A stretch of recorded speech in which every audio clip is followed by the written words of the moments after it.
Tea టైంలో తినడానికి వేడి వేడిగా ఏదైనా హెల్తీగా చేయాలని ఆలోచిస్తున్నారా? అయితే ఈ పాలకూర వడల్ని ట్రై చేయండి.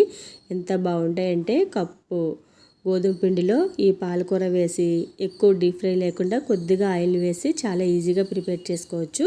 ఇప్పుడు ప్రాసెస్ చూద్దాము. స్టవ్ మీద మూకుడు పెట్టుకుని ఆయిల్ వేసి కొద్దిగా జీలకర్ర, ఒక 3 పచ్చిమిర్చి చిన్నగా కట్ చేసుకుని వేసుకుని ఇవి కొంచెం వేగిన తర్వాత ఒక ఉల్లిపాయను కూడా ముక్కలుగా కట్ చేసుకుని ఉల్లిపాయ ముక్కలు కూడా వేసుకుని ఇవి కూడా 50% వేగితే సరిపోతుంది. ఎక్కువ వేగనవసరం లేదు. ఇందులోనే కొత్తిమీర, ఒక కట్ట పాలకూరని శుభ్రంగా కడిగి ముక్కలుగా కట్ చేసుకుని వేసుకోవాలి. ఇది కూడా ఒక 80% వేగితే సరిపోతుంది. ఇలా వేగిన తర్వాత ఇందులో కారం, పసుపు, రుచికి సరిపడినంత సాల్ట్ వేసి ఒకసారి వేపుకొని ఒక కప్పు గోధుమ పిండి వేసుకోవాలి.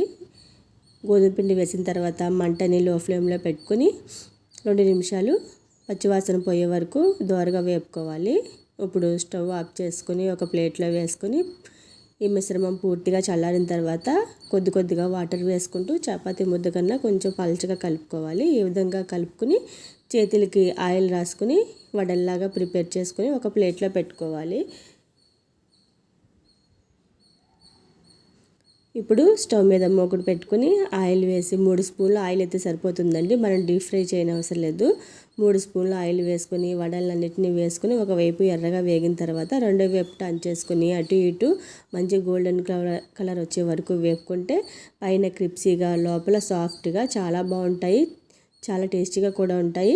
ఒకసారి ట్రై చేయండి. Thank you.